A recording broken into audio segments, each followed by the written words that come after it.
مزید Islamic videos کے لیے ہمارے یوٹیوب چینل گلزار میڈیا 313 کو سبسکرائب کریں۔ میرے واجب الاحترام قابل صد احترام میرے بھائیوں، دوستوں اور عزیزوں،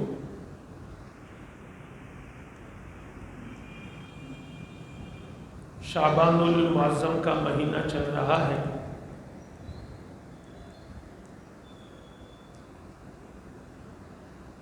اور اس مہینے کے حوالے سے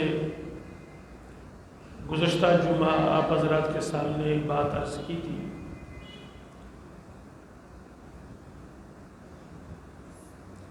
کہ شعبان المعظم کا مہینہ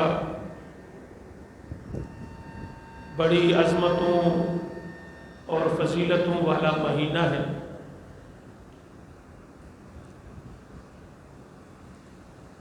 اور یہ مہینہ رمضان المبارک کی تیاری کا مہینہ ہے۔ اور اس مہینے میں بھی بہت سارے واقعات تاریخ اسلام میں پیش آئے ہیں۔ اس مہینے میں ایک رات ہے جو نصف شعبان کی رات، یعنی شعبان کی 15ویں رات ہے۔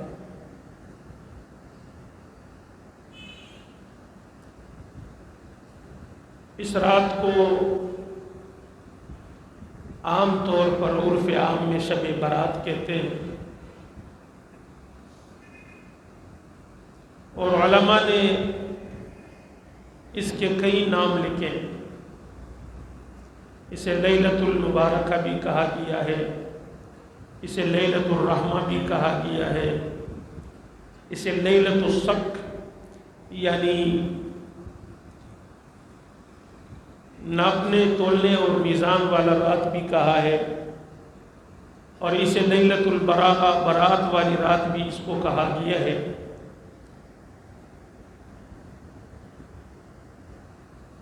اس رات میں آج کل کے حالات میں بہت ساری خرافات اور بدعات بھی شروع ہو چکی ہیں۔ میں نے گزشتہ جمعہ آپ حضرات کے سامنے یہ عرض کیا تھا کہ دین اتباع کا نام ہے۔ اپنے خواہشات اور اپنے شوق اور اپنے جذبات کو تسکین پہنچانے کا نام دین نہیں ہے، دین اتباع کا نام ہے۔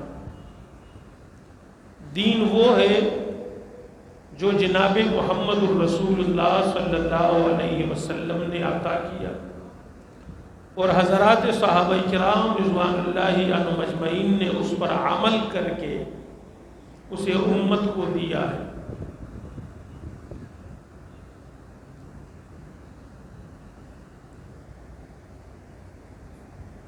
حضور علیہ الصلوۃ والسلام کے پاس ایک صحابی تشریف لائے، دور دراز کے علاقے دیہات سے، اور آ کر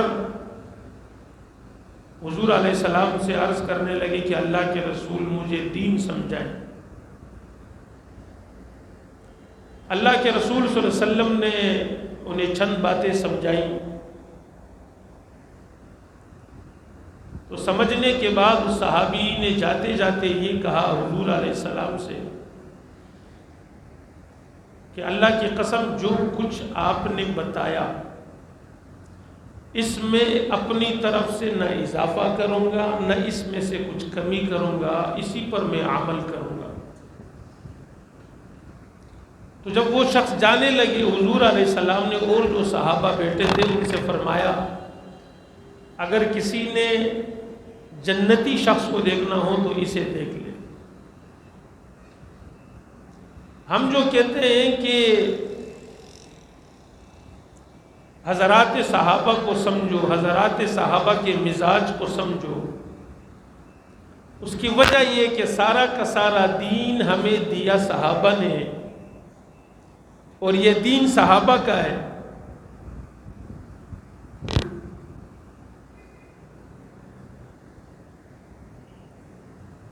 ورنہ کچھ اعمال ایسے ہیں اور کچھ خصوصیات ایسی ہیں جناب محمد الرسول اللہ صلی اللہ علیہ وسلم کی کہ ان پر امت عمل نہیں کر سکتی۔ حضور علیہ السلام نے ایک ہی وقت میں 9 یا 11 شادیاں فرمائی، امتی کے لیے حرام ہے 4 سے زائد۔ ہاں، صحابہ کرام کی زندگی کو ہم نے پڑھنا ہے، صحابہ کرام نے کس پر عمل کیا۔ حضور علیہ السلام جو کلمہ پڑھتے تھے لا الہ الا اللہ انی محمد الرسول اللہ،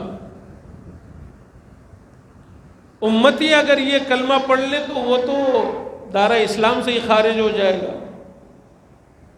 صحابہ نے کون سا کلمہ پڑھا؟ لا الہ الا اللہ محمد الرسول اللہ۔ اس لیے فرمایا دین کو سمجھنا ہے تو صحابہ سے سمجھنا ہوگا، اس لیے کہ حضرات صحابہ نے حضور علیہ السلام کے مزاج کو سمجھا، حضور علیہ السلام سے دین لیا۔ تو ہم نے صحابہ اکرام کی زندگیوں کو دیکھنا ہے۔ تو اس شب برات کی جو رات ہے شعبان کی 15ویں رات، اب اپنی طرف سے بہت ساری بدعات شروع کر دی گئی، بہت ساری خرافات اپنی طرف سے ملا لی گئی، جن میں بڑے پابندی کے ساتھ اور بڑے اہتمام کے ساتھ مردوں اور عورتوں کا قبرستان جانا اور پٹاخے پھوڑنا اور چراغاں کرنا اور مخصوص قسم کی عبادات کو متعین کرنا کہ اس رات میں یہ عبادت کرنی ہے، فلاں سے منقول ہے، فلاں سے روایت،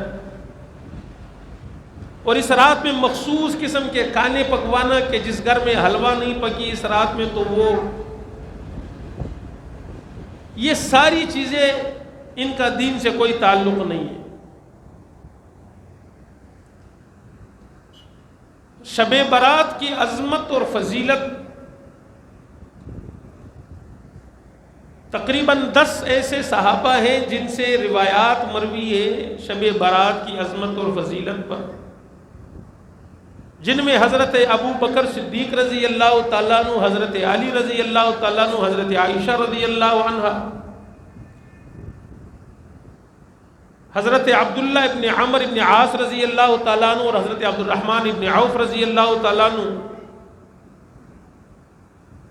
اور اس طرح 10 صحابہ جن سے شب برات کے متعلق عظمت اور فضیلت کی روایات مروی ہے۔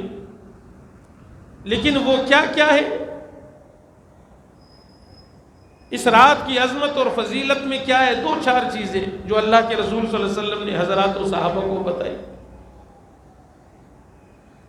یہ جو میں نے بات عرض کی کہ قبرستان جانا اس رات میں ایک فیشن بن چکا ہے لوگوں کا۔ پہلی بات تو یہ سمجھے کہ عورت کو قبرستان جانا بالکل حرام ہے۔ عورت کو قبرستان اس رات میں ہو یا کوئی بھی دن ہو، کوئی عورت کو قبرستان جانے پر پابندی ہے۔ اسلام اور شریعت کی روح سے عورت کا جائز نہیں ہے قبرستان میں جانا۔ اور حضور علیہ السلام نے مشکات شریف کی حدیث ہے کہ ایسی عورتوں پر لعنت حضور علیہ السلام نے فرمائی کہ جو قبرستان جاتی ہیں اور جو قبرستان جا کر قبروں کو پوچھتی ہے یا ہاتھ لگاتی ہے، صرف جانے والی پر بھی۔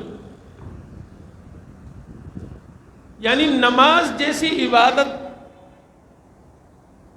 جب حضور علیہ السلام کے زمانے میں، چونکہ وہ تو دور پیغمبر دور نبوت تھا، عورت بھی مسجد میں آ کر نماز پڑھتی اور پیچھے عورت کے لیے پیچھے صفوں میں ایک مخصوص جگہ ہوتی اور وہاں عورتیں نماز پڑھ کے واپس اپنے گھروں کو چلی جاتی۔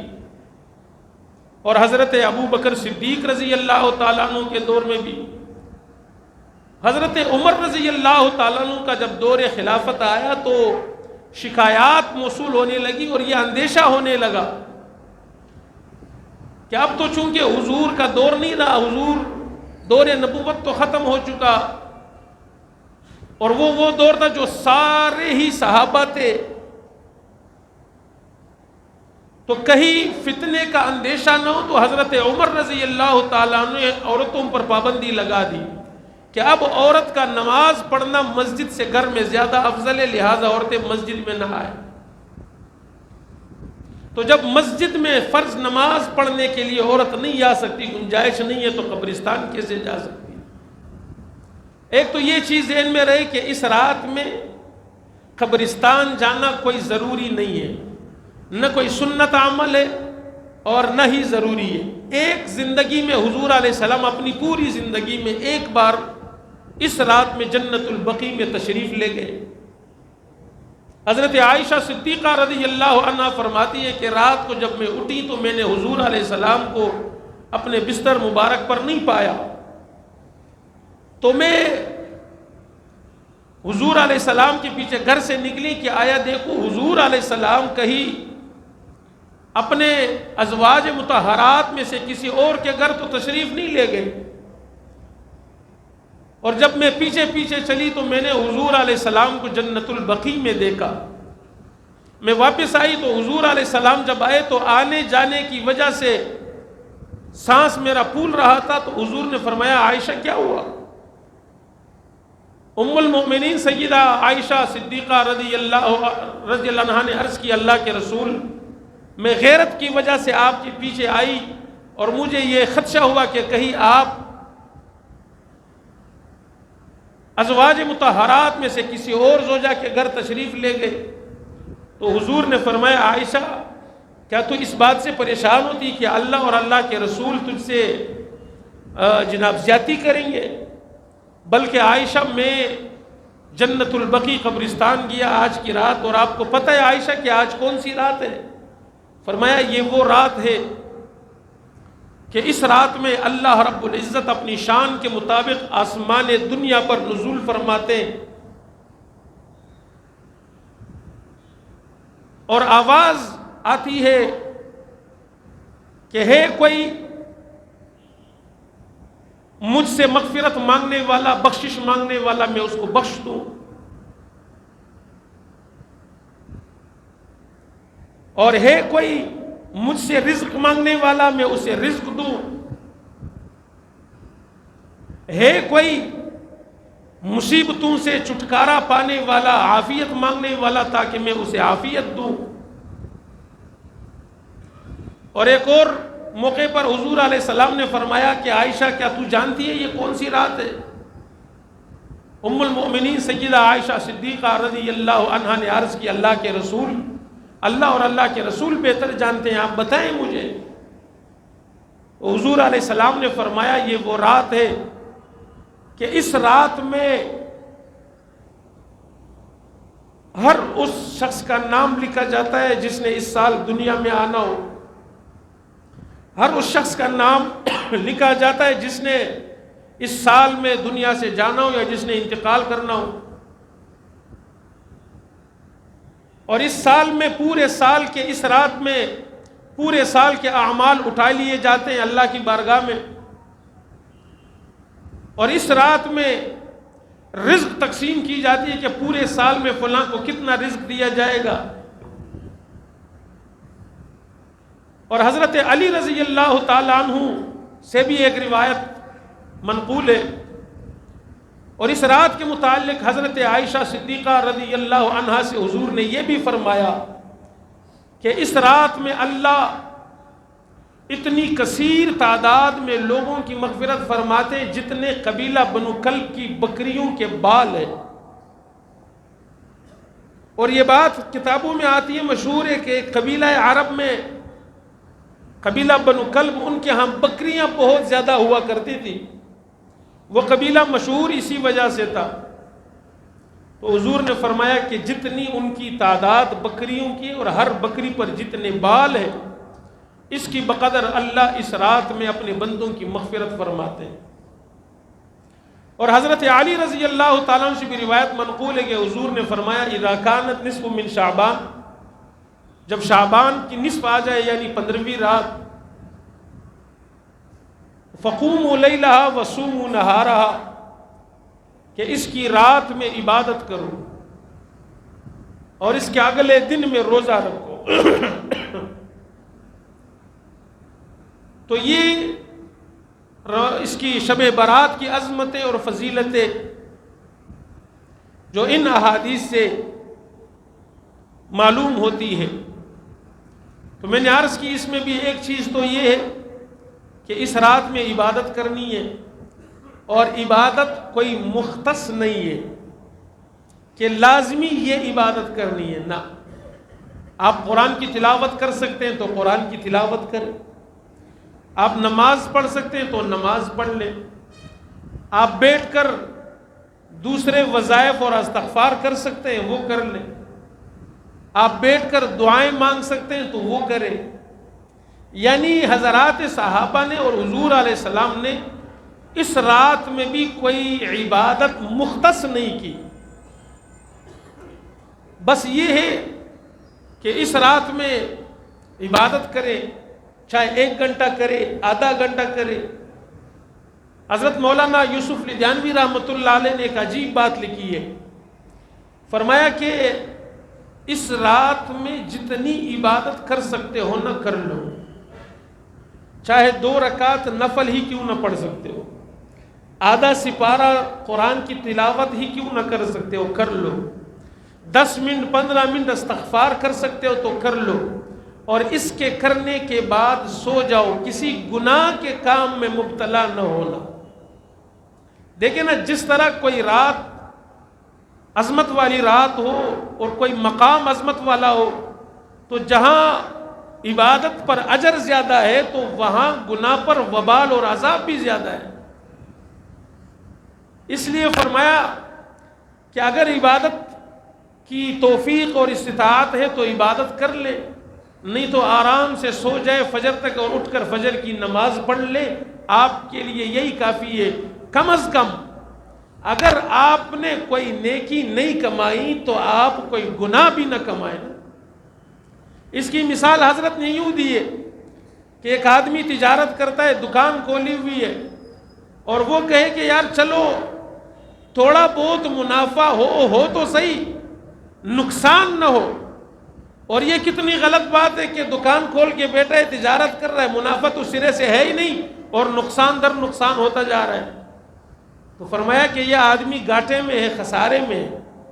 اسی لیے فرمایا کہ اگر عبادت کی توفیق ہے تو کر لے، اور نہیں ہے تو پھر کم از کم اتنا ضرور کرے کہ اپنے آپ کو گناہوں سے محفوظ رکھے، چونکہ اس رات میں اگر عبادت کا اجر زیادہ ہے تو پھر گناہ پر وبال بھی کہیں زیادہ۔ تو حضرت نے لکھا ہے کہ اس حدیث سے معلوم ہوا کہ حضور علیہ السلام نے 3 کام تلقین فرمائے کہ اس رات میں کرنے۔ ایک تو اللہ سے مغفرت مانگنی ہے، اور دوسرا اللہ سے رزق مانگنا ہے، اور تیسرا اللہ سے عافیت مانگنی ہے۔ اب حضرت نے فرمایا کہ مغفرت کیا ہے؟ فرمایا مغفرت کا معنی ہے ڈانپنا۔ آپ کسی چیز کو ڈھانکتے ہیں، اس پر کوئی پردہ ڈالتے ہیں، اس کو چھپاتے ہیں۔ تو فرمایا کہ جس طرح اللہ نے ہمیں ظاہری حسن و جمال عطا کر کے، یہ پوست عطا کر کے، یہ کھال جو ہم پر اللہ نے چڑھائی ہے، اس کھال کے اندر کتنی گندگی ہے، آپ یہاں سے کاٹیں گے تو خون نکلے گا۔ یعنی اس ساری گندگی پر اللہ نے اس کھال کو چڑھا کر آپ کی ساری گندگیوں کو اللہ نے چھپا دیا۔ اسی طرح روحانی طور پر فرمایا مغفرت ایسی چیز ہے، آپ اللہ سے مغفرت مانگے اور مغفرت کا سوال کرے تو اللہ آپ کے اعمال پر، گناہوں پر بھی پردہ ڈال دیں گے۔ فرمایا یہ مغفرت ہے۔ یعنی گناہ ہم پر اللہ آپ کے پردہ ڈالے تو یہ اللہ کا کتنا بڑا احسان ہے۔ حضرت عمر رضی اللہ تعالیٰ عنہ کے دور خلافت میں ایک شخص چوری کرتے ہوئے پکڑا گیا تو حضرت عمر کے دربار میں پیش ہوا اور فیصلہ ہوا کہ اس کا ہاتھ کاٹ دیا جائے، جو کہ اسلام کا ایک قانون ہے، ایک شرعی سزا ہے چور کی۔ تو جب اس کا ہاتھ کاٹا جانے لگا اس نے التجا کی، رویا، گڑ گڑایا، امیر المومنین پہلی دفعہ چوری کی ہے، آج معاف کر دے، آئندہ میں نہیں کروں گا۔ حضرت عمر نے فرمایا یہ جھوٹ بول رہا ہے، یہ اتنا بڑا اللہ کا دشمن ہے، اللہ پر جھوٹ بول رہا ہے۔ فرمایا کہ میرا اللہ ایسا ستار ہے، ایسا پردہ پوشی کرنے والا ہے کہ جو پہلی مرتبہ کسی مجرم کو پکڑتا ہی نہیں ہے۔ کوئی شخص پہلی مرتبہ جرم کر رہا ہو نا تو اللہ اسے نہیں پکڑتے، اللہ اسے ڈیل دیتے، موقع دیتے، جب وہ اپنی حد سے گزر جائے تو پھر اللہ اسے پکڑ لیتے۔ تو حضرت عمر نے فرمایا یہ جھوٹ بول رہا ہے، پہلی مرتبہ میں اللہ نہیں پکڑتے کسی کو۔ تو فرمایا کہ اللہ سے مغفرت مانگے، اور دوسری چیز فرمایا کہ اللہ سے رزق مانگے۔ اور آپ نے فرمایا کہ رزق ہم یہ سمجھتے ہیں کہ بظاہر جو بس روٹی اور پانی ہمیں ملا یہ رزق ہے۔ فرمایا نہیں، رزق بہت وسیع ہے اللہ کا، بہت وسیع، یعنی جتنی اللہ نے آپ کو نعمتیں عطا کی ہے نا یہ ساری رزق میں شامل ہے۔ آپ اپنے جسم پر غور کریں، اللہ نے آپ کو کتنی ساری نعمتوں سے نوازا، فرمایا یہ رزق کا حصہ ہے۔ اللہ نے آپ کو آنکھیں دی، اللہ نے آپ کو کان دی، اللہ نے آپ کو زبان دی، دماغ دیا، عقل دیا، دل دیا، اور جگر، گردہ، پھیپھڑے اور پورا جسم، ہاتھ، انگلیاں اور پیر، یہ فرمایا رزق میں شامل۔ اسی طرح اللہ نے ہوائیں چلا دی، اللہ نے آپ کو گاڑی دے دی، اللہ نے آپ کو اچھا گھر دے دیا، اللہ نے آپ کو اچھا رہن سہن دے دیا، اللہ نے آپ کو اچھی آب و ہوا دی۔ یہ ساری چیزیں فرمایا رزق میں شامل ہے۔ اس لیے فرمایا کہ اللہ سے رزق مانگو نا تو یوں مانگو، یا اللہ جتنا تیرا رزق وسیع ہے نا یا اللہ اس میں سے مجھے عطا فرما۔ اور حضرت ابو بکر صدیق رضی اللہ تعالیٰ عنہ ایک موقع پر حضور علیہ السلام کے پاس تشریف لائے، کسی سلسلے میں بات چیت کے لیے۔ جب آپ تشریف لائے نا تو ام المؤمنین سیدہ عائشہ صدیقہ رضی اللہ عنہا کے گھر میں تھے حضور علیہ السلام، تو حضرت عائشہ صدیقہ دعاؤں میں مصروف تھی۔ ابو بکر تشریف لائے، جب بات چیت شروع ہوئی حضور علیہ السلام اور حضرت ابو بکر کی، تو حضرت عائشہ صدیقہ کو اپنی دعا بیچ میں چھوڑنی پڑی۔ جب حضرت ابو بکر تشریف لے گئے تو حضور نے فرمایا عائشہ دعا مانگ رہی تھی اور ہماری گفتگو کی وجہ سے دعا کٹ گئی، بیچ میں رہ گئی۔ ام المؤمنین نے عرض کی جی اللہ کے رسول، حضور نے فرمایا عائشہ ایک جامع اور معنی دعا نہ بتاؤں؟ حضرت عائشہ صدیقہ رضی اللہ عنہا نے عرض کی اللہ کے رسول ضرور بتائے۔ آپ نے فرمایا عائشہ جب بھی دعا مانگو نا جو جو مانگنا ہو اللہ سے مانگ لو، اور آخر میں یہ کہو کہ یا اللہ جتنے خیر تجھ سے تیرے حبیب جناب محمد الرسول اللہ صلی اللہ علیہ وسلم نے مانگے وہ سارے خیر مجھے عطا فرما، اور جتنے شرور سے اللہ کے نبی صلی اللہ علیہ وسلم نے یا اللہ تجھ سے پناہ مانگی ان سارے شرور سے یا اللہ مجھے بھی پناہ عطا فرما۔ کتنی جامع اور معنی دعا، اور ان حضرات کا کتنا احسان ہے اس امت پر کہ ہر چیز حضور سے لے کر امت کو دیا۔ تیمم کا حکم بھی اسی شعبان کے مہینے میں، پانی نہ ہو، نماز پڑھنی ہو تو کیا کرے؟ فرمایا پاک مٹی پر تیمم کرے۔ یہ تیمم بھی ام المؤمنین سیدہ عائشہ کے صدقے اس امت کو ملا ہے۔ بہت ساری دعائیں، بہت سارے اعمال، بہت ساری احادیث اور بہت سارے حضور علیہ السلام کی سنتیں اس امت کو ملی ہے تو ام المؤمنین سیدہ عائشہ رضی اللہ عنہا کے صدقے۔ اور حضرت نے لکھا ہے کہ ایک صحابی حضور علیہ السلام کے پاس آئے، حضرات صحابہ کتنے خوش نصیب تھے، حضور سے دعائیں کرواتے تھے، امام الانبیاء سے جن کے ہاتھ اٹھنے سے پہلے اللہ سب کچھ عطا فرماتے ہیں۔ حضرت ابو ہریرہ رضی اللہ تعالیٰ عنہ آئے نا حضور علیہ السلام کے دربار میں، آپ کی والدہ ابھی مشرف باسلام نہ ہوئی تھی۔ حضرت ابو ہریرہ نے عرض کی اللہ کے رسول میری والدہ کے لیے دعا فرما دیجئے کہ اللہ اسے ہدایت دے۔ حضور نے ابھی ہاتھ اٹھائے نا تو حضرت ابو ہریرہ نے دوڑ لگائی، دوڑتے دوڑتے لوگوں نے کہا ابو ہریرہ آج کیوں دوڑ رہے ہو؟ کہا میں دیکھنا چاہتا ہوں میرے نبی کے ہاتھ اٹھے ہیں میرے والدہ کے لیے، آیا میرے نبی کے ہاتھ نیچے پہلے ہوتے ہیں یا میرے والدہ کو ہدایت پہلے نصیب ہو جاتی ہے؟ دوڑتے دوڑتے گھر پر گئے، دروازہ کٹکھٹایا تو والدہ نے نہیں کھولا، پھر کٹکھٹایا پھر نہیں کھولا، تیسری بار جب والدہ نے دروازہ کھولا تو حضرت ابو ہریرہ نے کہا امی دروازہ کھولنے میں اتنی دیر کر دی؟ فرمایا بیٹا میں نہا رہی تھی، مجھے فوراً حضور کے قدموں میں لے جاؤ۔ حضرات صحابہ نے عرض کی اللہ کے رسول گرمی ہے، کات سالی ہے، بارش نہیں ہے۔ حضور نے یوں ہاتھ اٹھائے تو اللہ نے برسات شروع کر دی، اور بارش اتنی ہوئی کہ اگلے جمعے تک، پھر جمعہ میں صحابہ نے عرض کیا اللہ کے رسول بہت ہو گیا، ابھی حضور نے ہاتھ اٹھائے تو بارش واپس رک گئی۔ تو صحابہ اس پیغمبر سے دعائیں کرواتے تھے اپنے لیے۔ تو ایک صحابی نے آ کر عرض کیا اللہ کے رسول میرے لیے دعا مانگے نا اللہ سے۔ حضور نے فرمایا میرے صحابی بتا کیا مانگوں؟ اس صحابی نے عرض کی اللہ کے رسول آج میرے لیے اللہ سے یہ دعا مانگو کہ اللہ مجھے مستجاب الدعوات بنا دے، میں اللہ سے جو بھی مانگو اللہ مجھے فوراً دے، اللہ میری ہر دعا قبول کرے۔ اللہ کے رسول میرے لیے دعا کرے نا کہ اللہ مجھے مستجاب الدعوات بنا دے۔ فرمایا کیا چھوٹی چھوٹی چیزیں مانگتے ہیں؟ یا اللہ یہ بھی مانگ، اللہ سے یہ بھی مانگ، نہیں، فرمایا ایسی دعا مانگو اللہ کے رسول کہ مستجاب الدعوات بن جاؤ۔ وہ محمود غزنوی نے، لوگوں نے اس سے شکایت کی کہ آپ اپنے غلام ایاز سے بہت زیادہ محبت کرتے ہو، باقی بھی تو آپ کے غلام اور نوکر اور چاکر اور وزیر ہے، ایاز سے اتنی محبت کیوں ہے؟ اس نے کہا تمہیں پتہ نہیں کہ ایاز میں کیا ہے، جو میری آنکھوں نے دیکھا ہے وہ تم نہیں دیکھ، فرمایا کبھی دکھا دوں گا۔ تو ایک موقع پر محمود غزنوی نے اعلان کر دیا کہ میرے خزانے کے منہ کھلے، جاؤ جسے جتنے جواہرات اور سونے اور ہیرے چاہیے جائیں، سب کے لیے موقع ہے، جائیں لوٹے جتنا لے سکتے ہیں۔ سارے وزیر، نوکر، چاکر، غلام دوڑنے لگے خزانوں کی طرف، ایاز وہیں پر کھڑا ہے۔ محمود غزنوی نے کہا ایاز میں نے اعلان کیا ہے اور یہ سب کے لیے، تو یہاں کھڑا ہے، جا کے کچھ لینا اپنے لیے۔ ایاز نے محمود غزنوی کے کندھے پہ ہاتھ رکھا، کہا یہ میرا ہے۔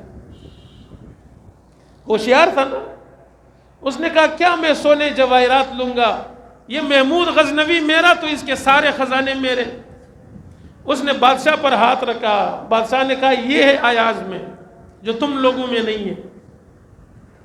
تو صحابہ، ایک تو صحابہ کا مقام یہ کہ اللہ کے رسول سے دعائیں منگواتے تھے، اور پھر وہ سب کچھ اپنے پاس نہیں رکھتے تھے، امت کو دیکھتے تھے۔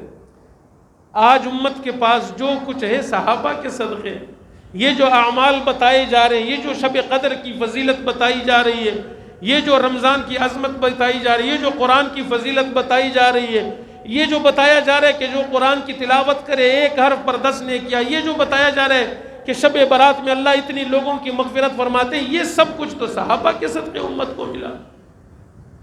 تو اس لیے فرمایا کہ دوسری چیز اس رات میں اللہ سے رزق مانگو، اور تیسری چیز فرمایا، وقت چونکہ مختصر ہے، کہ اللہ سے عافیت مانگو۔ عافیت، فرمایا عافیت کیا ہے؟ ہر وہ چیز جو انسان کو ناگوار گزرے، جو انسان کو تکلیف میں ڈالے، فرمایا وہ مصیبت ہے، اس سے عافیت مانگو۔ ہر وہ چیز، اب اس میں بے روزگاری بھی ہے، اس میں بیماری بھی ہے، اس میں اولاد کا نافرمان ہونا بھی ہے، اس میں بیوی کا نافرمان ہونا بھی ہے، اس میں گھر میں چین اور سکون کا نہ ہونا، یہ ساری وہ چیزیں جس سے انسان کو ناگواری ہوتی ہے، انسان کی زندگی عذاب بن جاتی ہے۔ فرمایا ان چیزوں سے اللہ سے عافیت مانگو۔ فرمایا علماء نے کہ اب عافیت کے 2 صورتیں ہیں، ایک تو یہ کہ اللہ نے کسی کو کسی مصیبت میں مبتلا کیا ہوا ہے، کوئی بیمار ہے تو وہ مانگے یا اللہ اس بیماری سے مجھے عافیت عطا فرما، شفا عطا فرما، یہ بھی ایک صورت۔ دوسری صورت یہ کہ ابھی اللہ نے کسی مصیبت اور کسی تکلیف میں مبتلا نہیں کیا، بلکہ پہلے سے ہر مصیبت اور تکلیف کے نازل ہونے سے پہلے اور اس میں مبتلا ہونے سے پہلے اللہ سے عافیت مانگے، یا اللہ ہر تکلیف سے محفوظ فرما، ہر مصیبت سے عافیت میں رکھ، ہر شر اور ہر فساد اور ہر ظلم اور ہر بیماری اور ہر جتنے بھی آفات ہیں یا اللہ ان سب سے عافیت عطا فرما۔ تو فرمائے یہ عافیت کی دوسری صورت ہے۔ تو اللہ کے رسول صلی اللہ علیہ وسلم اس امت کے کتنے خیر خواہ ہیں، حضرات صحابہ اس امت کے کتنے خیر خواہ اور بڑے محسن ہیں کہ اللہ کے رسول نے مانگنے کا طریقہ بھی خود بتا دیا، اور کیا مانگو وہ بھی بتا دیا، کس طرح مانگو وہ بھی بتا دیا، یہ سب کچھ بتا دیا۔ اب دیر اس بات کی ہے کہ میں اور آپ وہ مانگنے والے تو بن جائے، میں اور آپ اس پر عمل کرنے والے تو بن جائے۔ لیکن آج عجیب بات ہے، اجتماعی طور پر امت مکمل طور پر خرافات کی طرف جا رہی، بدعات کی طرف جا رہی۔ اس رات میں آپ دیکھیں یہ لوگ جا رہے ہیں، عورتیں، مرد، بچے قبرستانوں کی طرف۔ زندگی میں ایک بار حضور علیہ السلام تشریف لے گئے، اگر ایک بار کوئی جانا چاہے تو فرمایا یہ جانا مستحب ہے، وہ ایک بار اپنی زندگی میں اکیلے قبرستان چلے جائے، باقی اس رات میں قبرستان جانے کا اہتمام نہ کرے، اور قبروں پر جا کر جناب وہ چراغاں کرنا، وہاں موم بتیاں جلانا اور اگربتیاں جلانا، پھول ڈالنا۔ فرمایا ان سب چیزوں کا بھائی مردے کو کوئی فائدہ نہیں ہے۔ اب ایک آدمی سویا ہوا ہو، آپ اس کے پاس پھول بھی رکھ دو، پانی بھی رکھ دو، سب کچھ، اس سوئے ہوئے کو پتہ چلے گا کہ میرے پاس کیا رکھے، یا اس کو کوئی فائدہ ہوگا؟ تو جب دنیا میں عارضی طور پر ایک بندہ گھنٹے 2 گھنٹے کے لیے سویا گہری نیند میں، اسے پتہ نہیں چل رہا، تو جو مردہ قبر کے نیچے مٹی میں پڑا ہے اسے کیا پتہ چلے گا؟ ہاں، اس کو کیا ضرورت ہے؟ نیک اعمال کے ایصال ثواب کی۔ قرآن کی تلاوت کر لی ایک بارہ، والدین اگر مرحوم ہیں ان کے لیے ایصال ثواب کر دیا، عزیز و اقارب میں کوئی اگر مرحومین ہیں ان کے لیے ایصال و ثواب کر دیا، یہ چیز انہیں فائدہ دے گی۔ تو اللہ رب العزت ہمیں دین کو سمجھنے کی توفیق عطا فرمائے، اور دین پر مکمل طور پر صحیح معنوں میں صحابہ اکرام کی مزاج کو سمجھتے ہوئے دین پر اللہ ہمیں عمل پیرا ہونے کی توفیق نصیب فرمائے۔ وآخر دعوانا ان الحمد للہ رب العالمین۔